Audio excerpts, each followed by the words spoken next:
Hello les copains, j'espère que vous allez bien, bienvenue dans ce nouvel épisode, je me présente, Bentoubab, je suis auteur-illustrateur, je travaille quasiment qu'en micro-édition et en auto-édition. Micro-édition ça veut dire que je fais de la petite quantité de ce que je fais, et auto-édition ça veut dire que je fais à peu près tout moi-même sauf l'impression, parce que j'ai pas les machines, sinon croyez-moi bien que je le ferai. Du coup je fais un peu de tout, je fais du conte illustré, je fais du livre illustré, du jeu de société illustré, tout ce qui est illustré, voilà. Non, de la commande d'illustration, un petit peu de tout, voilà. Un petit peu de tout, un petit peu de tout. Et en ce début d'année, tiens, je l'avais pas dit jusque-là, en ce début d'année, je bosse sur un espèce de petit jeu vidéo en pixels que je vais essayer de réaliser. Et puis la suite, comme d'habitude, hein, les bouquins, tout ça, ça va continuer. On ne s'arrête pas, on ne s'arrête pas. J'ai encore plein de choses que je veux coucher sur papier. Et un jeu vidéo, ça fait un petit moment que je vais en faire un, donc voilà. Voilà. Qu'est-ce qu'on fait aujourd'hui, les copains ? Qu'est-ce qu'on fait aujourd'hui, les amis ? Aujourd'hui, on va tester, petit test, hein, après le test juste avant des flûtes, des Cobra huile soluble à l'eau. On va refaire un test la semaine prochaine, là j'attends que ça sèche, c'est pas encore sec, alors je vous le dis, hein, une semaine après, c'est pas encore... tout ce qui a été bien aquarellé, tout ça est sec, mais tout ce qui est un petit peu épais n'est pas encore sec, donc voilà, on est à une semaine, donc il y a un bon temps de séchage, excusez-moi, un petit peu comme la peinture à l'huile, hein, tout simplement. Et du coup, aujourd'hui, petit test un peu plus tranquille. J'ai chopé ce petit pinceau réservoir, et au début je voulais le choper juste pour moi comme ça, je voyais pas trop l'intérêt d'en faire un test, et puis en parlant un petit peu autour de moi, je me suis rendu compte que peu de gens savaient qu'il y avait des pinceaux réservoirs en plat. Bien sûr, il y a énormément, excusez-moi, je suis encore un peu malade, il y a énormément de pinceaux réservoirs en pointe voilà, ronde, hein, tout simplement, pointe fine, tout ça ronde. Mais en plat, il y en a très peu. Moi, j'en avais un que j'avais chopé sur un site, enfin sur truc Amazon ou quelque chose comme ça, quoi. Pas forcément de marque, et qui était pas terrible parce qu'il coulait, en fait, je vais vous expliquer le truc après, je vais l'ouvrir déjà. Mais du coup, il coulait. Du coup, je me suis dit, oh, on va retenter avec celui-là pour voir un petit peu ce que ça donne. C'est Derwent, c'est une bonne marque anglaise, si je dis pas de bêtises. Bref, qui est quand même assez connue dans le milieu de l'art, donc du coup, je pense qu'on peut s'y fier. Et on va voir un petit peu ce que ça donne. Alors, qu'est-ce qu'ils nous disent déjà ? Pinceau à réservoir, à biseau large, pour divers traits et délayages, équipé d'un grand réservoir d'eau avec bouton poussoir pour un contrôle facile de l'apport en eau.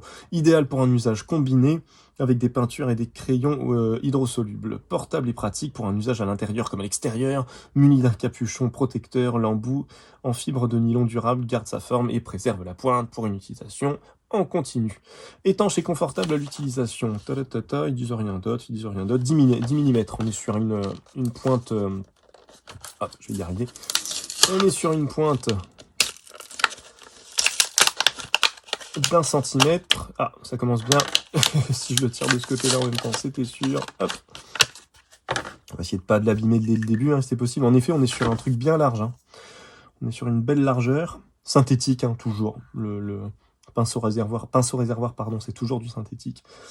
Et par contre, là, les copains, quand il est sec, par contre, quand on veut le ranger, il dépasse un peu. Hein. Ça, il faut se méfier, du coup, pour pas l'abîmer. Pas avoir des poils qui se baladent. Ok. Bon, j'espère qu'on voit quelque chose, parce que c'est un peu sombre, là, dans la baraque, avec le temps. Est-ce que, dans le doute, je mets une loupiote ? On va peut-être mettre une petite loupiote, les amis. Attendez, bougez pas. Jusque-là, ça allait niveau clarté, mais là, ça baisse fortement. Hop. Voyons voir. Ça sera peut-être mieux. Ça sera peut-être plus intéressant. Voilà. Hein ? C'est les aléas du direct. N'importe quoi. Alors. Ok, donc on va voir un petit peu comment il se compose, ce petit pinceau. Donc du coup, je suppose que ça se dévisse. Ok. Ok. Et en effet, on a un beau réservoir, hein, bien balèze. Ah, c'est marrant ça. Donc en effet, pinceau réservoir plat, un bout bien large. Il y a une espèce de corps gras qui a été dessus, visiblement, sur la pointe, à mon avis, pour éviter que ça colle ou ce genre de choses, certainement. Ouais, le seul truc qui m'inquiète là pour l'instant, c'est que je me dis, on va voir ce que ça donne quand il est mouillé, hein, mais là, sec, du coup, il dépasse vachement. Donc c'est un peu dommage de ne pas avoir fait un capuchon en adéquation avec la pointe. C'est un peu dommage. C'est un peu dommage. Bah écoutez, on va voir ce que ça donne. Ouais, donc ce que je voulais vous dire, là, pendant qu'on est dans la composition du truc, hein, sans que tout se casse la gueule. Bien sûr, j'ai pas prévu de pinceau réserve. Si, voilà. Hop, juste pour vous montrer vite fait, je vais pas l'activer. Il y a que de l'eau dedans, mais pour vous montrer. Vous avez à peu près 2 types de pinceaux réservoirs. Vous en avez soit avec un corps souple, comme ici. Donc tout le corps est souple, c'est un plastique très très léger, on peut vraiment appuyer dessus. Bien sûr, il y a un truc de pressoir ici, mais si on veut, on peut très bien appuyer là. Enfin voilà. Et alors ça a son avantage, et de plus en plus maintenant, moi je préfère justement les pinceaux réservoirs avec un corps dur, comme ici. Donc là, on peut quand même bien appuyer et ça bouge pas. Et vous avez ce qu'ils appellent du coup un bouton poussoir. Vous avez juste ici, vous avez une espèce de bague en silicone sur laquelle on appuie et du coup qui va gérer le débit. Pourquoi je préfère? Parce que du coup, plus c'est ce qu'ils expliquent hein, juste derrière, plus précis déjà dans un premier temps. Et si vous avez tendance à un petit peu, moi je sais que je peux avoir un petit peu tendance à être un peu crispé sur le pinceau. Et du coup, ce que j'aime bien, c'est que c'est du coup, on sait que on peut forcer un petit peu sur le bout du pinceau et que si on veut vraiment que ça coule fort, il suffit qu'on appuie un petit peu fort de ce côté-là. Chose qui est beaucoup plus difficile à gérer sur des pinceaux réservoirs un peu plus classiques comme celui-ci. Vous avez tout le corps qui est en plastique souple et du coup, dès qu'on appuie, dès qu'on exerce une petite pression, ça coule d'un coup et on peut avoir des petites surprises. J'en ai déjà eu avec ce genre de truc. Donc voilà, toujours bon à savoir. Au cas où. Voilà, écoutez, on va le tester. Hein. On va voir un petit peu ce que ça donne. Qu'est-ce que j'avais prévu pour éviter de faire des allers-retours? J'avais justement prévu, hop, un petit réservoir d'eau juste ici. On va la remplir. J'espère que ça va pas prendre des plombes. Sinon, hein, en temps normal, vous le passez sous un robinet et ça marche très bien aussi. De toute façon, oh, il était un peu trop fort. Hop, on va pas le remplir complètement. Voilà, là c'est bien.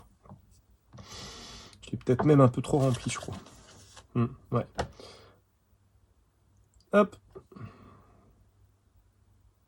Ouais, là on est bien.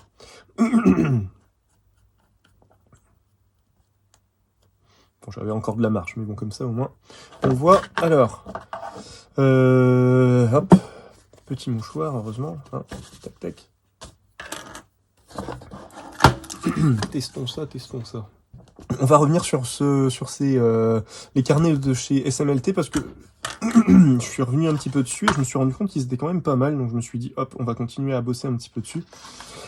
Jusque là, j'avais fait ces tests là-dessus, si je dis pas au début, ça va pas aller. J'avais fait un premier test à l'aquarelle un peu classique, j'avais fait un second test avec les Caran d'Ache, les Neo Color 2, qui avaient un très très bon rendu, très très fan, couleur bien pétante et une belle, à la fois une belle utilisation à sec et une belle dilution. Donc Neo Color 2, si vous avez jamais testé, ça vaut bien le coup. Ici, c'était quoi? Je ne sais même plus, tiens. Je me demande si c'était pas encore les Neo Color, mais sur fond...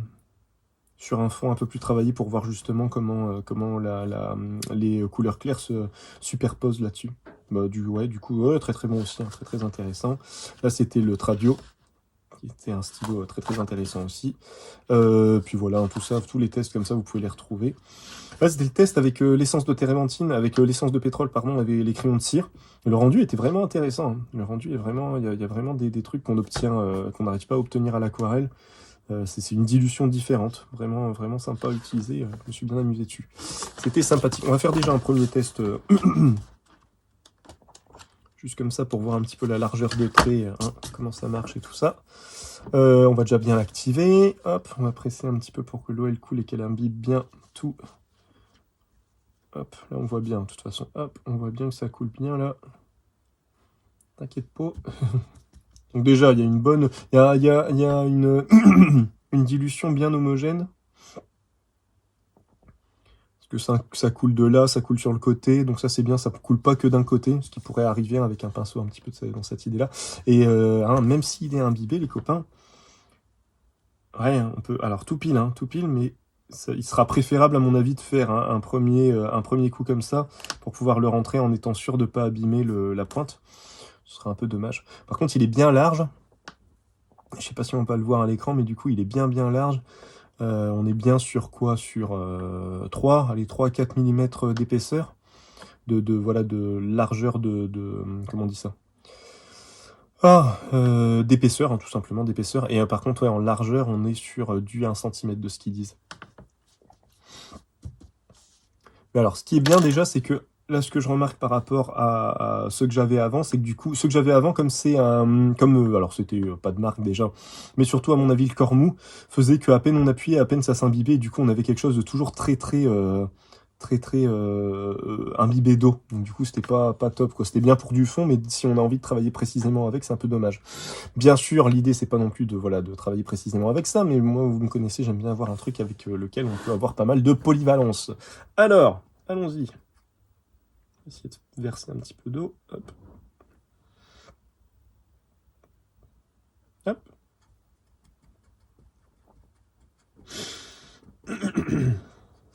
Rester sur le beau rouge. Ah, j'ai peut-être mis un petit peu trop d'eau.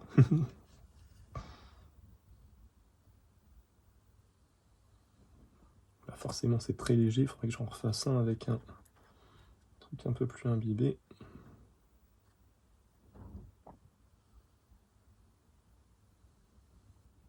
Bon, principe du pinceau réservoir, hein, les amis, c'est que bien sûr, si vous cherchez un truc complètement homogène, ne travaillez pas avec un pinceau réservoir, parce que le pinceau réservoir, comme vous avez de l'eau qui coule en continu, le premier trait sera toujours plus foncé que le dernier trait. Logique. Vous travaillez pas, même si vous faites un jus, un truc homogène, le fait de travailler avec un pinceau réservoir forcément va altérer ça, parce que vous avez de l'eau qui coule en continu et qui vient tout le temps laver le pinceau. Donc du coup, voilà, c'est au cas où je le dis, parce que j'ai déjà eu des trucs, je comprends pas, j'arrive pas à avoir quelque chose de net au niveau du rendu. Bah oui, mais ouais, c'est le pinceau réservoir qui fait un peu cet effet-là. Le pinceau réservoir, c'est toujours très intéressant. Il y a des petits effets sympas. Hein. Petits effets sympas, mais à mon avis, en termes de précision, on va être vite... Ah, quoique. À mon avis, ça va être compliqué. Mais on va essayer de voir ce qu'on peut faire au maximum en précision avec. Après, en effet, clairement, pour du remplissage, tout ça, c'est très bien. Pour du remplissage, ça vaut carrément le coup. Ça peut être très intéressant. Écoutez, on va se faire un petit test en dessin pour voir un petit peu ce qu'on arrive à faire avec. Mais après, il y a des effets de texture un petit peu à sec aussi qui peuvent être pas mal. On va voir. On va voir ce que ça donne. Ah, le problème, c'est que... je fais comment, du coup? Il faudrait que j'attende que ça sèche un petit peu.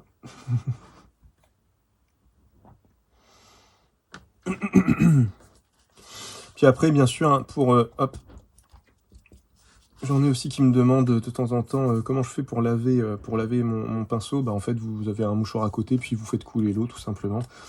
Jusqu'à ce que le coup de pinceau soit clair. Hein. Si vous avez encore un peu de couleur et tout ça sur la pointe, c'est pas grave du tout. Hein. C'est juste que le pigment a tendance à marquer un petit peu les poils du pinceau. Mais vous inquiétez pas, tant que c'est clair, tant que le coup de pinceau il est clair, il n'y a pas de souci, quoi. Vous pouvez y aller. Voilà. Voilà un peu l'idée. Ça va mettre un peu de temps à sécher. On va essayer d'accélérer le temps de séchage, hein, sinon on va pas s'en sortir.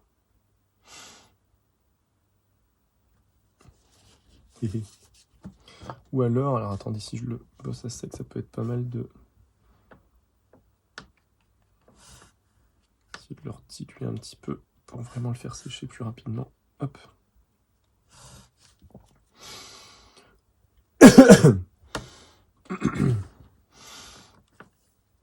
Bon après, alors là clairement c'est mes premières utilisations, hein, mais là de ce que je peux voir, ça a l'air d'être bien fonctionnel.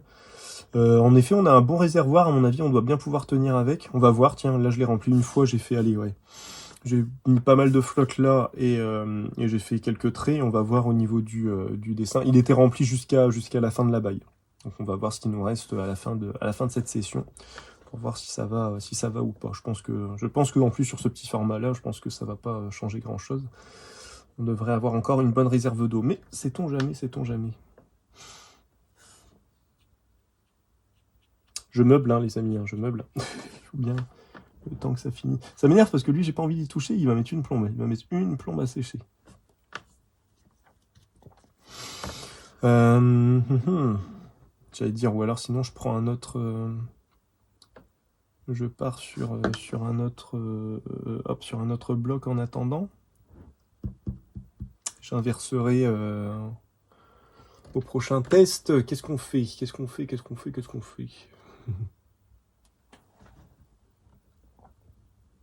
Bon, parce que là, ça va mettre une plombe à sécher. Hein. Bon, on va faire ça, les copains. Hop, celui-là, je vais le mettre à sécher dans un coin. Puis comme ça, je vais partir sur l'autre de chez SMLT, qui est tout aussi bien, d'ailleurs. Et puis comme ça me permet de refaire un petit point sur ces carnets. L'autre qui m'avait envoyé, du coup, c'est des carnets que SMLT m'a envoyé, du coup. Le premier, c'était un 180, si je dis pas de bêtises, ou 200. J'ai un gros doute. Hop. C'était un... Tac. Bah alors, 200 grammes. 200 grammes, et ici, on est sur du 280 grammes. plus pour de l'aquarelle du coup, avec un rendu un peu nuage hein, au niveau du grain. Là on a un grain qui est un peu plus prononcé mais qui est très très beau aussi, et là on est sur un rendu un peu plus nuage, c'est assez intéressant aussi. J'avais fait pas mal de tests aussi, où vous pouvez constater la qualité du papier. SMLT aussi, il faut savoir, ils ont leurs carnets sont un peu plus chers que la moyenne, dans mes souvenirs, à moins que ça ait baissé depuis, mais un peu plus cher que la moyenne. Par contre, l'avantage de SMLT, c'est qu'ils sont sur une vraie comment on dit ça, logique d'entreprise, de recyclage, et de voilà d'optimiser au maximum le papier qu'ils utilisent. Enfin, il n'y a quasiment rien qui est jeté, tout est recyclé pour pouvoir faire, au pire des cas, les fonds de carnet, les couvertures, voilà. Et ça reste du papier vraiment de très très bonne qualité. C'est une entreprise qui essaye de ne pas trop grossir, de pas devenir un espèce de mastodonte du papier. Du coup, voilà, très très intéressant au niveau de leur fonctionnement, de leur façon de faire. Donc ça peut valoir le coup de les aider en termes de démarche quelque part écologique, hein, parce que ils participent un petit peu à ça quand même. Et puis en termes d'innovation et de logique d'entreprise, ça peut être intéressant. Bon, on va se faire un petit dessin là-dessus, les amis, parce que si on attend que ça sèche, ça va pas aller. Puis comme ça vous fait de nouveau un petit comparatif de carnet. On va se faire un petit portrait, vite, ça va aller. Hein. Je vais reprendre, hein, je pense que prochain test, je vais essayer de reprendre des portraits avec référence et tout ça pour faire des choses un peu plus poussées. Mais j'ai vraiment pas envie de repartir sur des heures et des heures de vidéos. Donc voilà, il faut que je trouve le juste milieu. Comment on va faire On va essayer d'y aller avec parcimonie pour...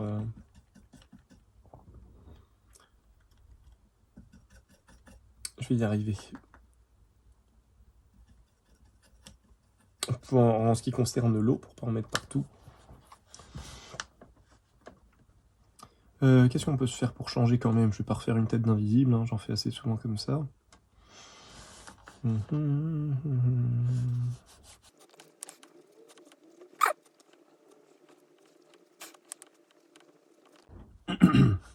On obtient très difficilement des traits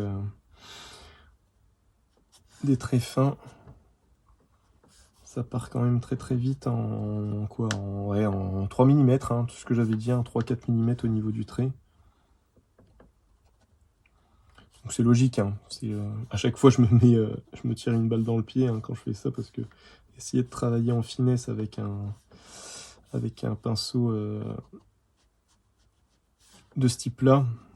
Parce qu'avec un pinceau plat, on peut travailler en finesse, hein, en vrai. On peut quand même. C'est juste que là, comme c'est du synthétique et comme on a quand même une sacrée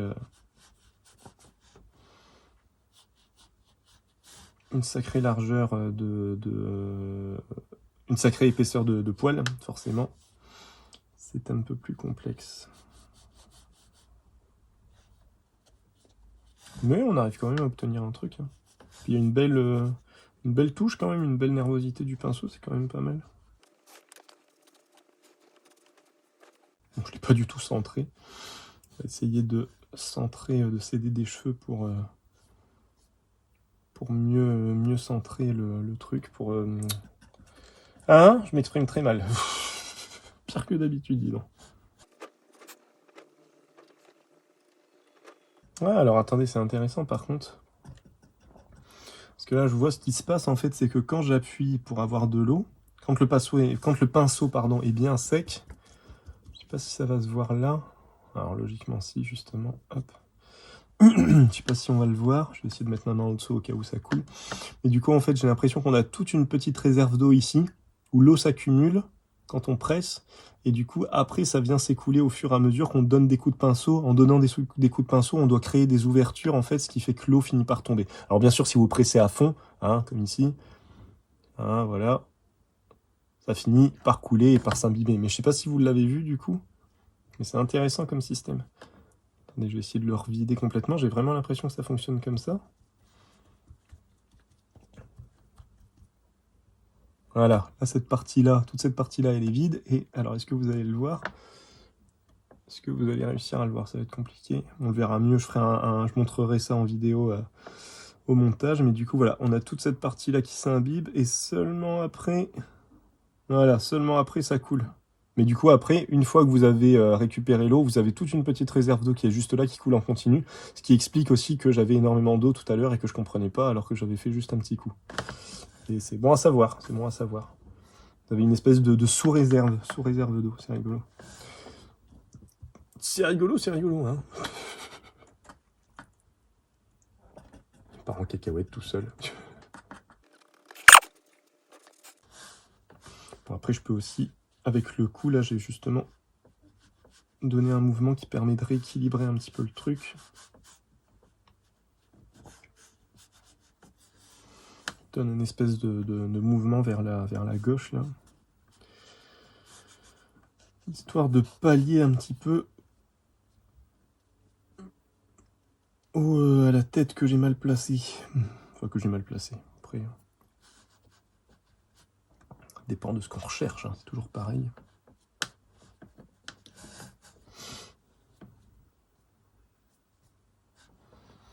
Ok, on va foncer un petit peu. Je vais peut-être essayer d'attaquer, de faire un fond, tiens, tout de suite. Hop, tiens, on va se faire un fond, on va se faire un fond au vert, tiens, allez. Non, je dis un fond, mais ça, c'est un mini fond. Hein. J'ai pas non plus une énorme surface de possibilités. Mais du coup, ça permet de voir un petit peu les petits... c'est sympa, ça, les petits effets de... Quand le pinceau est à peu près sec, ces petits effets de texture comme ça, c'est assez intéressant. C'est pas mal. C'est pas mal, c'est pas mal. Donne envie d'être un peu plus expressif. Tiens, on peut juste faire ses cheveux. Tiens, on va faire ses cheveux rouges. Tiens. J'aimerais bien marquer, avoir une espèce de beau rouge bien visible.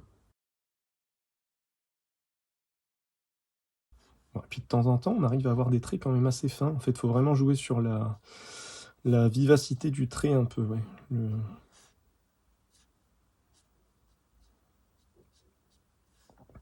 Parce que ouais, hein, de temps en temps, on arrive à avoir des trucs quand même assez... C'est ça, voilà, c'est ça que je veux. C'est ça, ce que je veux, c'est la belle texture de trait, là.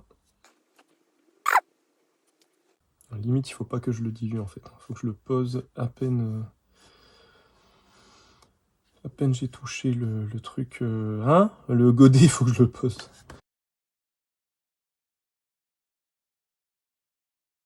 C'est fou, les traits...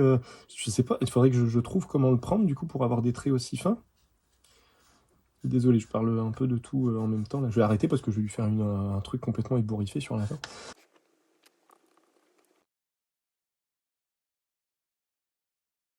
Là, on arrive quand même à avoir des traits fins. Il faut vraiment trouver le bon angle, quoi. Ouais, il faut se balader. En fait, dès qu'on sent que ça devient trop épais, il faut changer le... faut changer, pardon. Hein. Désolé pour... si je vous bousille les oreilles avec ma toux, mais j'avoue que je peux difficilement faire autrement. Là. Ah, je vais y arriver, il faut changer de côté assez souvent pour récupérer. En fait, je crois que à force de travailler comme ça de ce côté-là, il doit y avoir l'eau qui s'accumule. Donc après, il faut changer pour que... Hop, et du coup, en fait, forcément, si l'eau s'accumule ici c'est plus sec. Et donc au fur et à mesure, il faut changer d'angle. Voilà, ouais, pour récupérer un truc un peu plus fin et maîtrisable.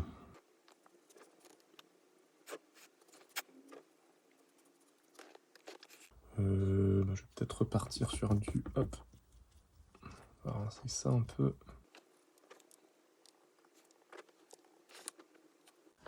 Peut-être que je l'assombris un peu trop, là, pour le coup.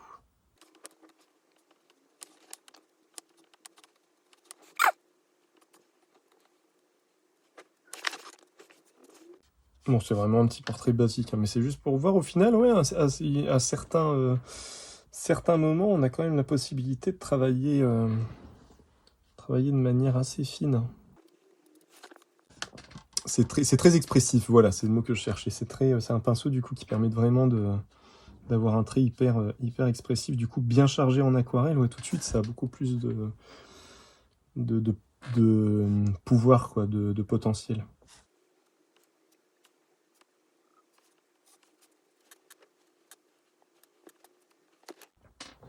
Bon, je vais peut-être m'arrêter là en fait parce que là je le charge de plus en plus. J'ai un peu peur que à la fin ça ressemble plus à rien.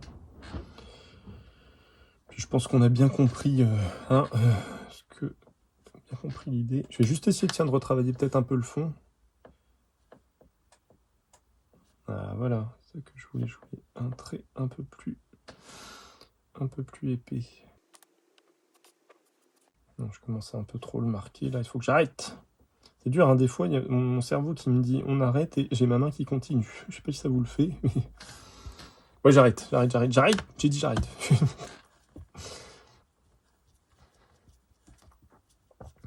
Je vais remettre un petit coup sur le... Hop, pour le fond. Qu'est-ce qu'on va prendre? Est-ce qu'on continue au vert? Ah, ou l'espèce de désert, là, j'utilise quasiment pas cette couleur. Les aquarelles que j'ai, alors oui, j'ai pas dit, du coup, parler des papiers, mais pas des aquarelles, chaque fois j'oublie. Ce sont les Aqua Auracolor. C'est Julie qui me les a envoyés. Donc Julie qui tient la boutique Aqua Auracolor, qui fait des aquarelles traditionnelles, fait main, gomme arabique et miel d'acacia au niveau du liant, si je dis pas de bêtises. Donc du coup, on a des couleurs bien onctueuses et surtout, elle fait pas mal de couleurs granuleuses. Donc on a un beau rendu un petit peu granulé, quoi, un petit peu avec des petits picots, tout ça. Donc moi, j'ai pas l'habitude de travailler avec ces aquarelles-là, mais du coup, j'avoue que c'est assez intéressant en termes de rendu. Et puis du coup, voilà, vous voyez, on a des couleurs, c'est limite de la gouache à certains moments, donc c'est quand même très agréable à travailler. Donc Aqua Auracolor, les amis, si vous cherchez une marque d'aquarelle un peu fait maison et puis un petit peu différent, avec des couleurs un peu différentes que ce que vous allez retrouver dans le commerce, ça peut valoir le coup. Bon, on va s'arrêter là, hein, les gars. Les amis. Les gars. Pourquoi comme si on était dans un bar ensemble, ça va pas mieux. Bon, allez, j'arrête de dire des conneries. On va s'arrêter là, les amis. Je pense que on a bien saisi le point. Donc, on peut travailler quand même en flûte, je vais y arriver. On peut quand même travailler en précision. Hein. Alors, ça va être beaucoup plus intéressant si je le fais pas tomber. Ça va être beaucoup plus intéressant sur du grand format. Mais là, vous voyez quand même, voilà, j'ai voulu me rendre la tâche un peu plus difficile comme d'habitude. Mais sur du petit format, faut pas chercher un truc ultra précis non plus. Mais pour du trait un peu expressif comme ça, c'est un bon truc. C'est un bon truc et ça peut être sympa. Il faudra que j'essaye de l'utiliser pour faire des essais de composition. Là, j'ai un petit carnet où j'essaye notamment sur du paysage, de trouver de faire des espèces d'esquisses de 2-3 minutes sur de la composition, vraiment pour capter le truc. Et je me dis, ça peut être un très bon pinceau pour ça, pour le coup. Donc voilà. Voilà les amis. Voilà les amis, on arrive à la fin de ce test. J'espère que ça vous a plu déjà dans un premier temps. Et puis, écoutez, non, très intéressant, le pinceau très intéressant, qui a l'air de très bonne facture, qui a pas l'air de couler ou quoi que ce soit. Faudrait que je vois l'usage, ce que ça donne. Mais voilà, un bon réservoir, vous voyez, donc on a quand même, après j'ai un peu chargé en eau, mais il nous reste un petit quoi, allez, entre un quart et un tiers, il nous reste un quart, un tiers d'eau. Donc c'est quand même pas mal, hein, ça va encore. On a encore de quoi faire. Et c'est bien d'avoir mis un réservoir aussi gros. Donc c'est quand même pas mal. Il faudrait que j'essaye de travailler sur du plus grand format avec pour voir un petit peu comment il tient, pour voir s'il faut le recharger assez souvent ou pas. Mais voilà, comme vous pouvez le constater, on peut quand même travailler un petit peu en finesse avec. Donc très intéressant pour ça. Puis bien sûr, ce sera beaucoup plus intéressant pour travailler du gros coup un petit peu chargé. Mais en termes de dessin un peu expressif, je pense que ça peut vraiment être intéressant en termes de lâcher un petit peu, de pas trop chercher le contrôle du pinceau, ça peut vraiment être intéressant. Et voilà les amis, écoutez, j'espère que ça vous a plu. Si jamais vous avez des questions, des commentaires, tout ça, faut pas hésiter. Si j'ai dit des bêtises, faut pas hésiter à me reprendre, c'est comme ça qu'on avance. Et puis je vous souhaite une bonne journée, une bonne matinée, une bonne soirée, une bonne après-midi, en fonction de l'heure à laquelle vous regardez cette vidéo. J'ai pas réussi, tiens. En fonction de l'heure à laquelle vous regarderez cette vidéo, et je vous dis au prochain épisode. Prenez soin de vous. C'est n'importe quoi. Allez, salut, prenez soin de vous, au revoir.